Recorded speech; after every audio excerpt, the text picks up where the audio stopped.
Друзья, я вас всех приветствую. Ассаляму алейкум. Меня зовут Артем, и в этом влоге я буду рассказывать, а также зачитывать вам из официальных источников информацию, которая касается осетино-ингушского конфликта, который произошел 30 лет тому назад в пригородном районе. Из-за этого конфликта пострадало более 60 тысяч ингушей.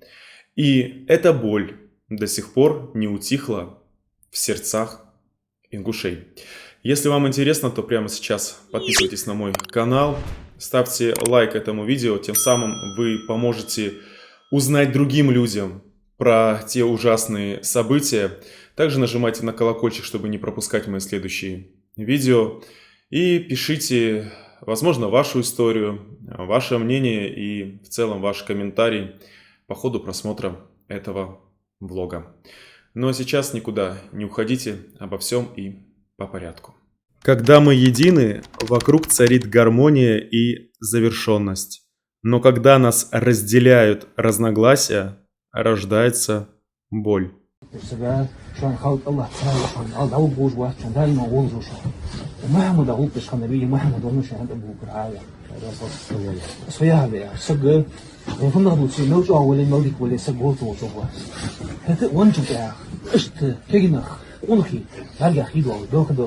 والله يمور ونخ راكب دوخن دير عند اولش خلالي استسق ويتردي ودشوانا اجدكر تغنى مولغاش ثاني ما ثاني احش سياحة يحكي ونشوى دن ديرش والله يجدوا عقيدة تعبيرش طور فوت عياش بغضوا وجهان فوت عياش دير حياخي يا محمد عير حياش دي والله سووليش وحمد الله تكون عوج عن سبوتي الله هو يا هو بخياته يعني شان أصلا بقول اللي يخليه على الله شو شان على شيء از إصلاح محد يا عبرها والمدرسة بقول مش حاجة شيء اللي يخليه تست شيء بقول إصلاح بقول إحنا دوت الدراسة بقول Да, мужчины тоже плачут, но не просто так. И даже такие гордые, мужественные, сильные, храбрые мужчины-ингуши проронили слезу. Потому что без слез на эту трагедию никак взглянуть нельзя. Потому что они знают, что творили той черной осенью 1992 года с ингушами в пригородном районе. Каким пыткам, каким жестоким убийствам, насилию и издевательствам подверглись их братья и сестры.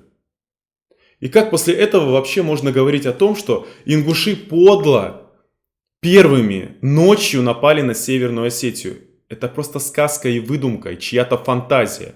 Подозреваю, что фантазия Галазова, которому это было выгодно так сделать, чтобы попросить танки и оружие у Кремля. Вот именно из-за этой несправедливости я решил один раз в год делать влог, либо проводить прямой эфир на тему осетино-ингушского конфликта. В прошлом году я встречался с очевидцем и свидетелем тех событий. Я взял у него интервью. Можете посмотреть, ссылка появится прямо сейчас на ваших экранах. А в этом году я решил вновь вернуться к официальным документам, которыми я пользуюсь, и зачитать вам историю этого кровавого конфликта. И, конечно же, поделиться своим мнением. Друзья, прежде чем я начну, хотел бы попросить вас, чтобы вы налили себе водички, чаю либо кофе, устраивались поудобнее, потому что я буду достаточно долго рассказывать и зачитывать вам ту информацию, которую я узнал про осетино-ингушский конфликт из официальных источников информации. И чтобы избежать разные претензии, а также предъявы в мой адрес, что в очередной раз я якобы разжигаю межнациональную рознь между ингушами и осетинами, я попросил всех таких людей прочитать статью 29 Конституции Российской Федерации, которая позволяет мне оглашать в интернете официальную информацию. И самое главное, ее распространять. Если вы не знаете законов, это ваши проблемы. Это история. А историю я могу рассказывать и зачитывать. Тем более, все это не я написал, это признанные источники.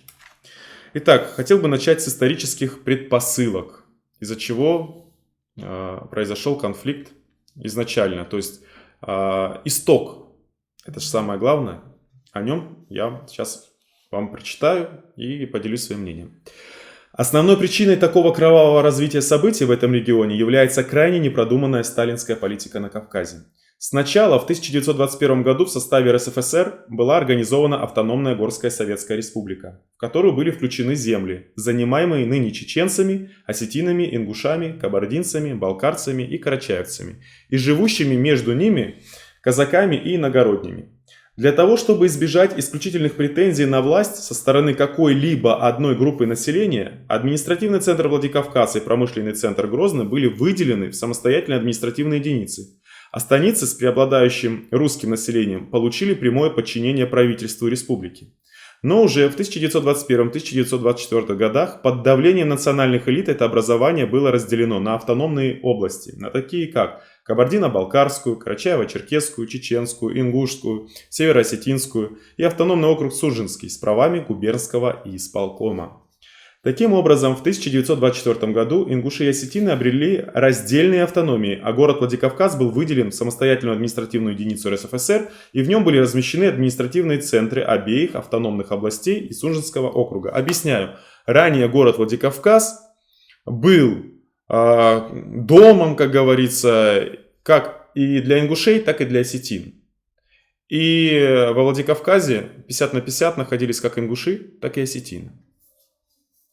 В 1934 году Ингушская автономная область была объединена с Чеченской в единую Чечено-Ингушскую область, ставшую в 1936 году автономной республикой с центром в городе Грозный. Стоит также отметить передачу в 1933 году Владикавказа под полный контроль северо-осетинской администрации, что лишило территориально преимущественного проживания ингушей, крупного городского центра и возможности промышленного, культурного развития, которые такие центры предоставляют. И вот уже, знаете, то самое зерно. У ингушей отобрали их центр. Это ведь тоже несправедливо. В феврале 1944 года ингуши и чеченцы были депортированы в Казахстан и Среднюю Азию с формулировкой «за пособничество врагу». Здесь я хочу сказать от себя, что войнахи никак не могли пособничать фашистам и немецким оккупантам, а также захватчикам, потому что Ингушетия и Чечня не были оккупированы, они не были под оккупацией. То есть здесь это просто клевета, и в очередной раз эта информация не доказана. Нет таких источников, ну, по крайней мере, я не нашел. Если вы знаете про эту информацию, что ингуши и чеченцы пособничали фашизму, то, пожалуйста, скиньте мне ссылку. Я бы очень хотел почитать, кто именно занимался этим пособничеством. Фамилии, имена узнать. Так я и не нашел за все эти 4 года. Буду вам очень признателен, если вы найдете, если случится такое чудо. В результате перекройки административных границ Чечено-Ингушская автономная республика была преобразована в Грозненскую область, а часть ее территории разделена между соседями. Таким образом, пригородный район, ранее заселенный преимущественно ингушами, оказался в составе Северной Осетии. После смерти Сталина реабилитация ингушей, как и других репрессированных народов, была не быстрой и не полной. Указ о снятии ограничений со спецпоселенцев, принятый в 1956 году, сохранял запрет на возвращение в места, откуда они были выселены. Восстановление в 1957 году Чечено-Ингушской республики произошло в совершенно иной конфигурации. Пригородный район остался в составе Северной Осетии, а Чечено-Ингушетии были переданы 3 района – Ставропольского края, Каргалинский, Шелковской и Наурский, которые были включены в Грозненскую область при ее образовании в 1944 году. Поскольку никаких организованных программ переселения не существовало, поток возвращающихся ингушей был направлен прежде всего к местам своего прежнего проживания, в том числе и пригородный район. Ситуация начала обостряться, и в конце 1980-х, начало 90-х годов первой ласточкой будущего конфликта стал принятый 26 марта 1991 года Верховным Советом РСФСР закон о реабилитации репрессированных народов, предусматривавший также и территориальную реабилитацию, но без указания конкретных механизмов его проведения. И вот сейчас я хотел бы обратиться к закону о реабилитации репрессированных народов и зачитать вам очень важные оттуда пункты. Итак, что касается закона о реабилитации репрессированных народов. Я просто зачитаю вам из этого закона несколько статей, чтобы вы прекрасно понимали, почему ингуши стали требовать свои родные земли. Этот закон написал не я, не вы. Он принят нашим государством. Его поддержал в 2005 году Конституционный суд Российской Федерации. Так что, знаете, идти против этого закона, это значит быть беззаконником. И отрицать этот закон, это тоже можно угодить под статью. Поэтому я выступаю за то, чтобы закон о реабилитации репрессированных народов был исполнен. Итак, статья 3. Реабилитация репрессированных народов означает признание и осуществление их права на восстановление территориальной целостности, существовавшей до антиконституционной политики насильственного перекраивания границ, на восстановление национально-государственных образований, сложившихся до их упразднения, а также на возмещение ущерба, причиненного государством. Реабилитация предусматривает возвращение народов, не имевших своих национально-государственных образований, согласно их волеизъявлению с места традиционного проживания на территории РСФСР. Статья 4. Не допускается агитация или пропаганда, проводимые с целью воспрепятствования реабилитации репрессированных народов. Лица, совершающие подобные действия, а равно подстрекающие к ним, привлекаются к ответственности в установленном законном порядке. Поэтому я делаю абсолютно все законно. Статья 6. Территориальная реабилитация репрессированных народов предусматривает осуществление на основе их волеизъявления правовых и организационных мероприятий по восстановлению национально-территориальных границ, существовавших до их антиконституционного насильственного изменения. Вы меня простите, просто я не очень люблю юридические термины, но суть вы поняли. Отрицание этого закона грозит вам тоже, возможно, сроком. Я никак этот закон не могу отрицать. И поэтому этот закон в свое время, в 90-х годах, хотели ликвидировать местные власти Северной Осетии, потому что он был им невыгоден и неугоден. Вы понимаете, они не захотели терять пригородный район, и, конечно же, после возвращения пригородного района, скорее всего, подняли бы вопрос правого берега Владикавказа. Там, где находились административные здания ингушей, и мало того, там проживало достаточно большое количество ингушей. И, естественно, нужно было что-то с этим делать. И в целом ингуши стали требовать исполнения этого закона. Но случилось то, что случилось. Казалось бы, что вот она, та самая справедливость, которая должна была быть восстановлена по отношению к ингушскому народу, что был принят один из самых гуманных актов за всю историю России в лице закона о реабилитации репрессированных народов. Но не тут-то было. И вот сейчас я хотел бы вам зачитать мемуары главы Северной Осетии Галазова, который называется «Пережитое». Издание «Москва», Фортуна Л, 2009 год, страницы 390-391. Это чтобы потом меня не обвиняли, что я сочиняю и беру информацию с потолка. Итак, что же пишет Галазов в своих мемуарах? 26 апреля 1991 года Верховным Советом РСФСР был принят закон о реабилитации репрессированных народов. В целом это был гуманный акт. Он восстанавливал историческую справедливость по отношению к народам, подвергшимся тоталитарным режимам геноциду в своей родной стране. Закон был принят почти единогласно, кроме наших 2 депутатов. За него голосовали все члены Верховного Совета. После голосования все встали, раздались бурные аплодисменты. Я поднялся в приемную Ельцина. Борис Николаевич сразу принял меня. Разговор он начал первым. «Видел, как приняли закон? Понимаешь, люди ждали его, ждали справедливости. Это исторический акт».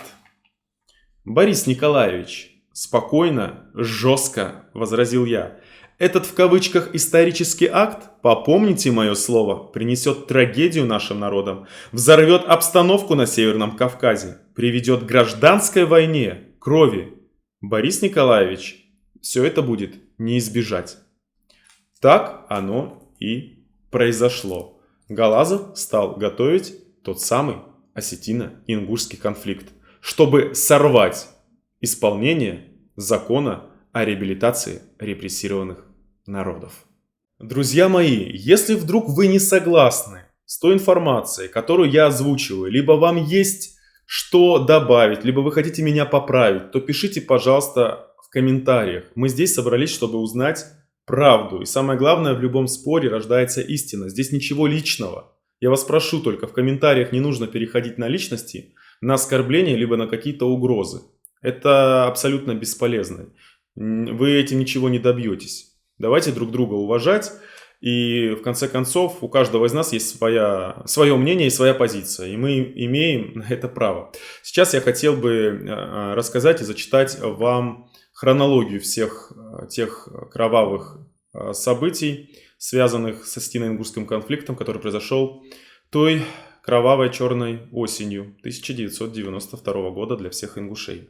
Начну я с подготовки и проведения боевых действий. В апреле 1991 года в связи с обострением межнациональных отношений Верховным Советом Северной Осетии было введено чрезвычайное положение на территории Владикавказа и пригородного района. И уже в этот период началась почти открытая подготовка к боевым действиям. Воспользовавшись заразительным примером самопровозглашенных Южной Осетии и Чечни, Северная Осетия начала создавать республиканскую гвардию и народное ополчение. Вооружались они по отработанному на Кавказе сценарию путем захвата оружия и боеприпасов у российских военных. Справедливости ради стоит отметить, что ингуши также предпринимали попытки самовооружения. Но их возможности были более чем скромные. На территории их республики не было такого количества воинских частей и военных складов, как в соседних Северной Осетии и Чечне. Последним камешком, сдвинувшей лавину конфликта, стали события последней декады октября 1992 года. И давайте вот сейчас по датам в деталях разберемся, как все это было. Итак, 20 октября 1992 год. Взрыв магистрального газопровода Ставрополья, Грузия, проходящего через пригородный район. В ответ власти Северной Осетии усиливают режим чрезвычайного положения вдоль трассы газопровода. Сюда направляют дополнительные силы МВД. Далее. В селе Октябрьское произошла гибель под колесами БТРа ОМОНа МВД Северной Осетии 13-летней девочки-ингушки Мадины Гадаборшевой. И вот тут уже ингуши напряглись и задумались. И поэтому стали предпринимать какие-то попытки, потому что уже стали издеваться над их народом. 22 октября 1992 год. Убийство, как потом выяснилось, в результате конфликта с двумя милиционерами МВД Северной Осетии, двух ингушей, Хаутиева и Пугиева, в поселке Южном. Здесь собирается значительная толпа ингушей. Прибывшая для расследования происшествия дежурная группа МВД Северной Осетии блокируется и начинается перестрелка между милицией и ингушами, в ходе которой были убиты 2 осетинских милиционера и 4 местных ингушей. Начинается перекрытие движения в сторону поселка Южного местными ингушами. Группы ингушей устанавливают пикеты также в других селах своего преимущественного проживания. Это Куртат, Дачна и Карца. 23 октября 1992 года проходит заседание Президиума ВС Северной Осетии. 24 октября 1992 года в Назрани проходит объединенная сессия ингушских райгорсоветов, на которых принято решение силами отрядов добровольцев и местных, то есть проживающих в пригородном районе ингушей, взять район под фактический контроль. Это решение оставалось неизвестным осетинской стороне вплоть до 1-2 ноября. 24-26 октября 1992 года. Встречи руководителей Северной Осетии с ингушскими лидерами для стабилизации обстановки и деблокирования части пригородного района. 27 октября 1992 года. ВС Северной Осетии предъявляет ультиматум ингушской стороне деблокировать пригородный район до 29 октября. ВС Северной Осетии санкционирует формирование отрядов народного ополчения. И некоторая часть ингушских семей из Северной Осетии, опасаясь дальнейшего обострения ситуации, выезжает на территорию Ингушетии. Среди осетин многие полагают, что выехавшие знали о готовящейся против Осетии агрессии. 30 октября 1992 года. Средства массовой информации Северной Осетии распространяют информацию о достигнутой договоренности и начале деблокады пригородного района. Днем в селе Дачном убит местный житель ингушской национальности Индиев. В 22:00 30 октября произошла перестрелка в селах Камбелеевском и Октябрьском. И вот это основа и точка конфликта. Стали стрелять по ингушам. Пожалуйста, убили сначала Индиева, а потом вечером стали стрелять по домам в Камбелеевском и Октябрьском, где проживает мирное население. Я, кстати, везде был.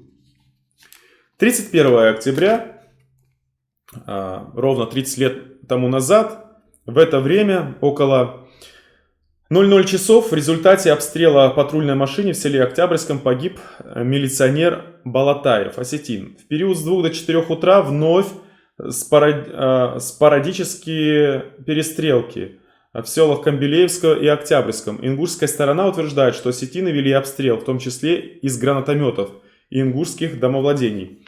Эти обстрелы, по мнению ингушской стороны, спровоцировали вооруженные группы ингушей, которые той же ночью и утром из Назрани и других сел Ингушетии двинулись на помощь своим соплеменникам и, перейдя административную границу Северной Осетии, вошли в пригородный район.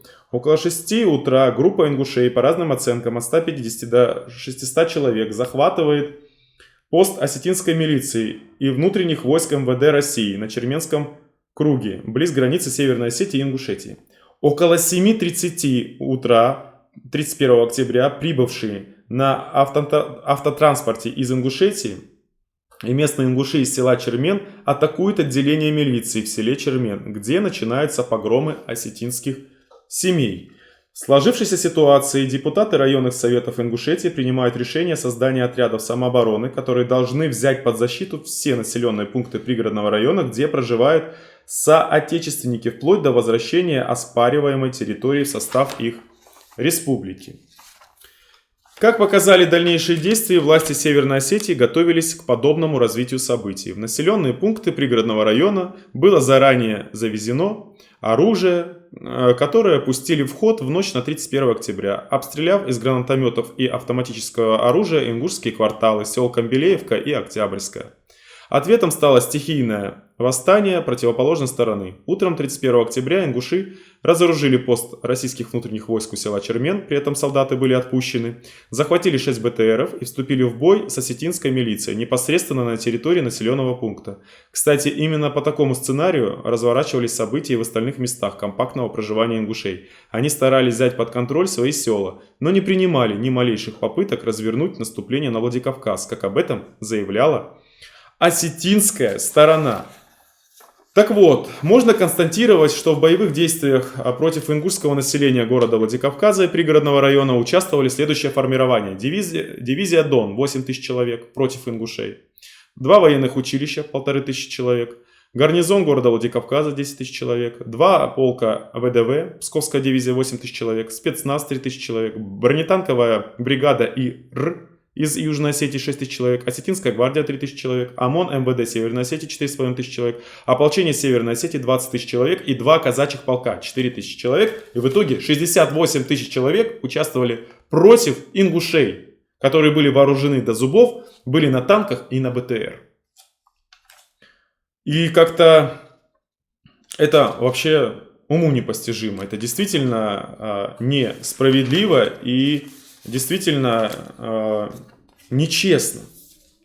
А как вы считаете? Напишите как раз таки в комментарии. И, пожалуйста, поставьте лайк этому видео, чтобы YouTube его рекомендовал другим людям, которые не подписаны на мой канал. И пусть они тоже знают правду и услышат мою позицию и мое мнение. Конечно же, за осетино-ингушским конфликтом 1992 года наблюдали российские журналисты, которые констатировали, что миротворческие функции российских войск сводили к тому, что они активно поддерживали огнем атакующих осетинских ополченцев. Буквально за несколько дней из Владикавказа и 14 сел пригородного района были полностью изгнаны все ингуши. В результате акции по этнической очистке пригородного района погибло около 1000 человек. Разрушены тысячи домов, соответственно, ингушей. Более 60 тысяч человек стали беженцами.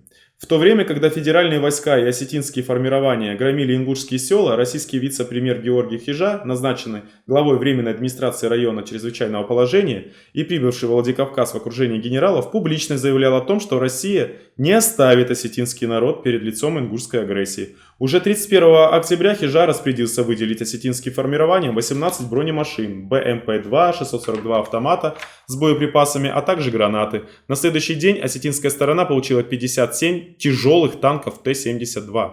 Оценивая позицию представителей федерального руководства во время так называемого межнационального конфликта, бывший глава Госкомитета Российской Федерации по делам национальностей Валентин Тишков позже признал, это была подлинная индульгенция на проведение этнической чистки против таких же граждан, но другой, ингушской национальности.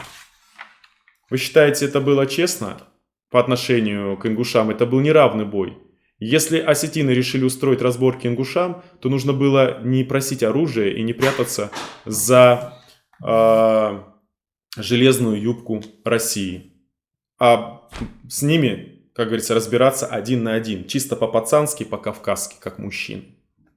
Как вы думаете, почему большинство жителей Северной Осетии считают, что именно ингуши первыми ночью напали на осетин и на осетинских жителей в пригородном районе?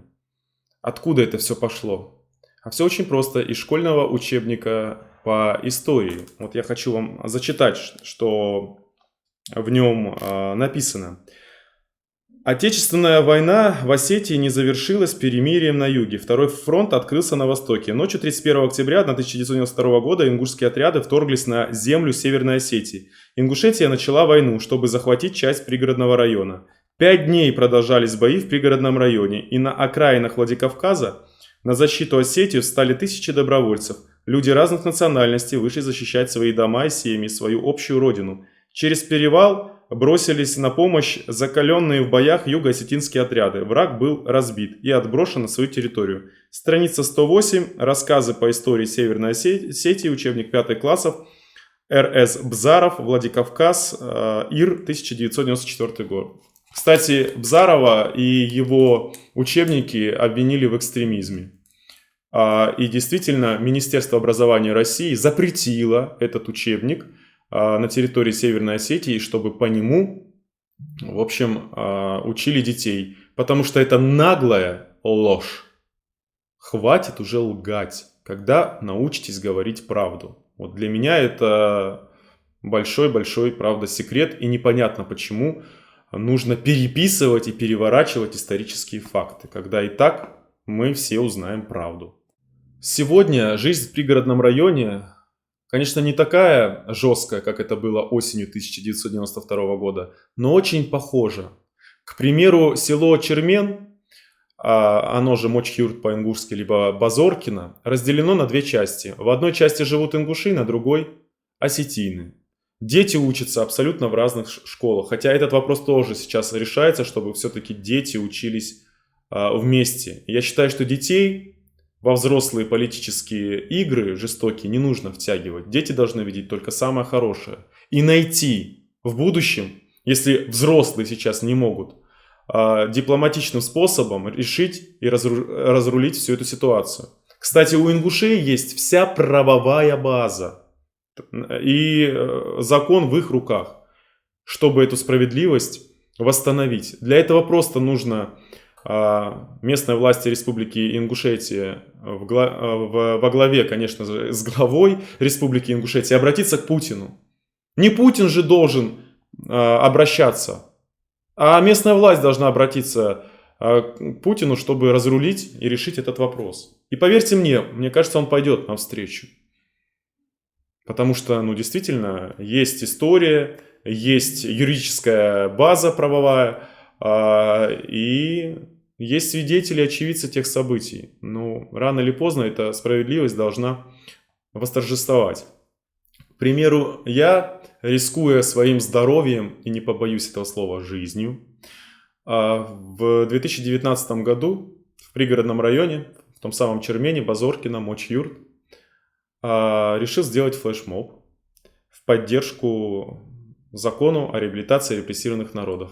И, конечно же, я подвергся жесткой критике, и у меня возникли тут же проблемы, но я ведь не побоялся этого сделать, и я не ингуш, и мне там не жить, мне просто не все равно на судьбу двух народов, которые до сих пор не могут найти общий язык и примириться. А вы все-таки соседи, а соседи должны в родной стране существовать мирно и относиться друг к другу с уважением и с пониманием. Для молодежи, которая не знает истории, я вам рекомендую почитать эту историю и узнать правду. Не из осетинских учебников, а из наших, например, русских. От наших русских кавказоведов, ученых. Могу, в принципе, перечислить, если интересно. Наталья Георгиевна Волкова, Крупнов, Семенов, Березов, Яковлев, Магомедов, даже Калоев. Вот все эти люди писали правду. Почитайте их, и вы все поймете.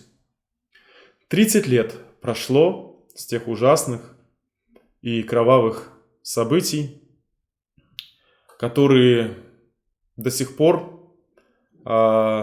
заставляют не то что плакать, а переживать, потому что те раны на сердце Ингушетии не зажили.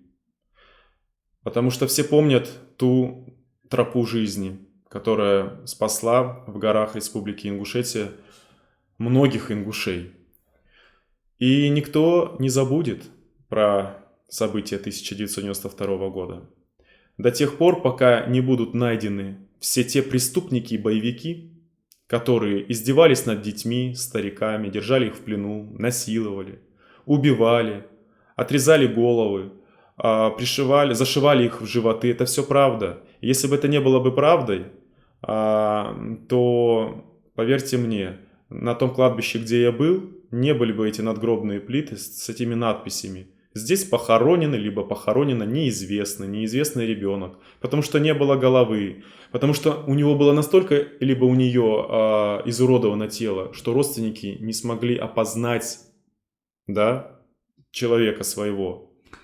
Вот насколько были там жестокие люди, там какие-то были звери, но не люди. Поэтому я надеюсь на искреннее понимание всего того, что я рассказал вам, зачитал вам, и надеюсь, что разум победит, и мир все-таки настанет. Я еще раз хотел бы выразить свои слова соболезнования всем тем родственникам, которые погибли, пострадали в этом ужасном конфликте. Я хотел бы пожелать вам терпения, сил и, конечно же, крепкого здоровья, и живите долго. Я надеюсь, вы увидите ту самую справедливость. И закон о реабилитации репрессированных народов обязательно будет исполнен. А если вам понравился этот влог, то поставьте ему лайк, подписывайтесь на мой канал, пишите ваше мнение в комментариях, не отчаивайтесь, не грустите. И я с вами не прощаюсь, я говорю вам до встречи. Увидимся в следующем выпуске. В том, что я выдумываю, что меня ингуши подговорили и так далее. Как подговорили, когда вот, пожалуйста, свидетельства и так далее. На каждом надгробном камне есть вот такая вот цифра. Вот 4, да, пронумерованная. Таких камней я нашел 12. То есть 12 человек, которые пропали без вести. Как вот этот неизвестный мужчина, который был похоронен. Видимо, тело его нашли уже после осетино-ингушского конфликта. Опять же, родственники не узнали, и ингуши в целом. И похоронили 17 марта в 93 году. Там вот лежит неизвестная женщина, которая была похоронена в 92 году. Здесь камень тоже неизвестному мужчине, вообще парень молодой, 20-25 лет. Тоже его не узнали. Видимо, было также изуродовано тело.